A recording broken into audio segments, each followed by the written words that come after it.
Assalamualaikum warahmatullahi wabarakatuh. Kami dari kelompok 4 yang beranggotakan Zafira Putri Arianto, Marsalina Putri Zafira, Tazil Farita Heva Gunawan, Fania Nitiasa Mardati, Paula Lubna Taris, dan Nur Taufik Hidayatullah akan mempresentasikan hasil diskusi kami yang membahas tentang frekuensi dan volume yang terjadi pada pernapasan. Selamat menyaksikan. Sistem pernapasan merupakan sekumpulan dari beberapa jaringan organ pernapasan yang membuat tubuh bisa bernafas.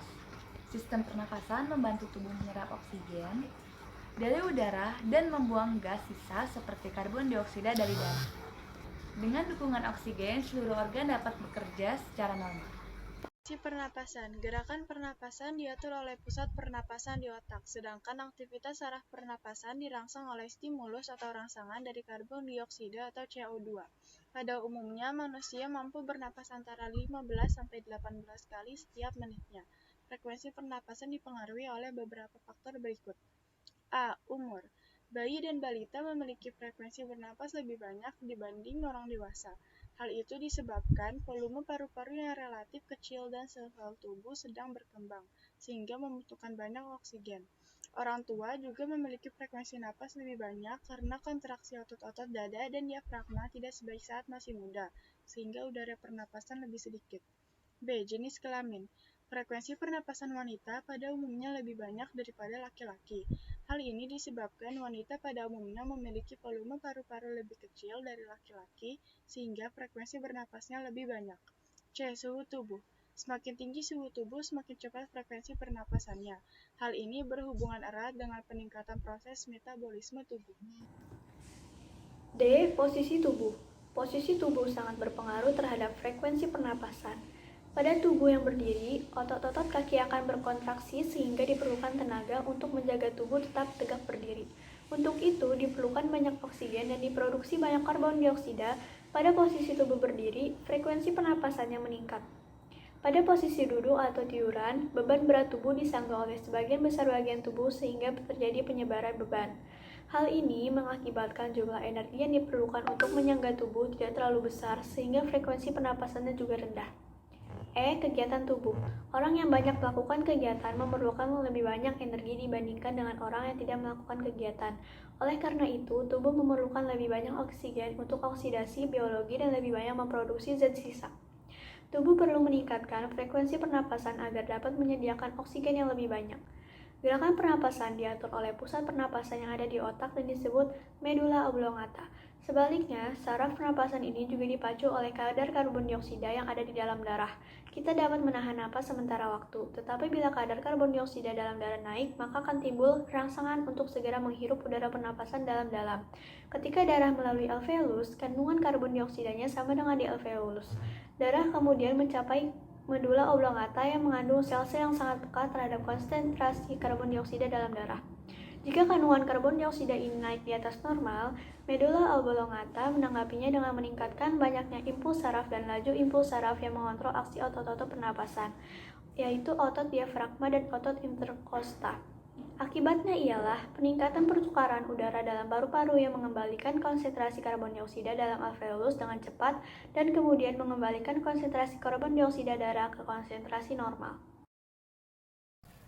B. Volume udara pernapasan. Volume udara pernapasan dapat diukur dengan respirometer atau spirometri.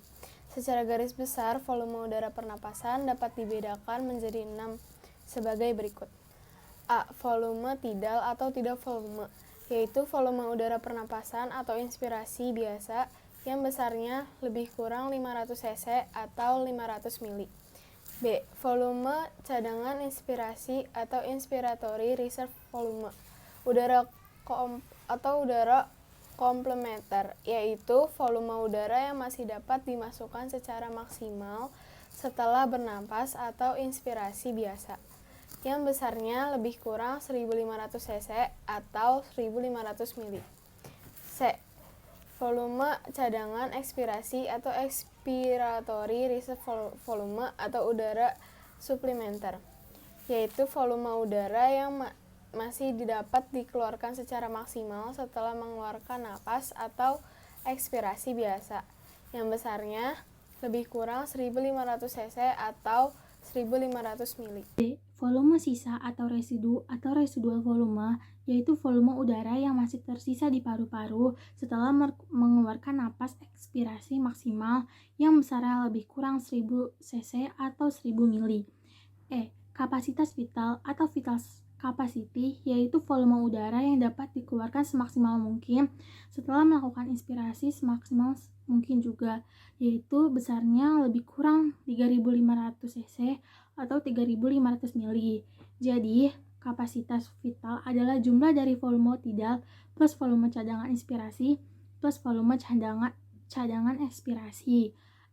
Volume total paru-paru atau total lung volume, yaitu volume udara yang dapat ditampung paru-paru semaksimal mungkin, yang besarnya lebih kurang 4.500 cc atau 4.500 mili.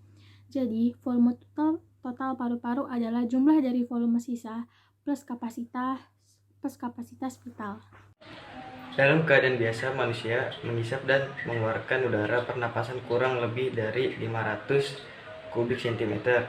Bila setengah liter ini telah ditembuskan, maka dengan otot perkuatan kuat-kuat masih dapat menghembuskan 1,5 liter udara cadangan di dalam paru-paru.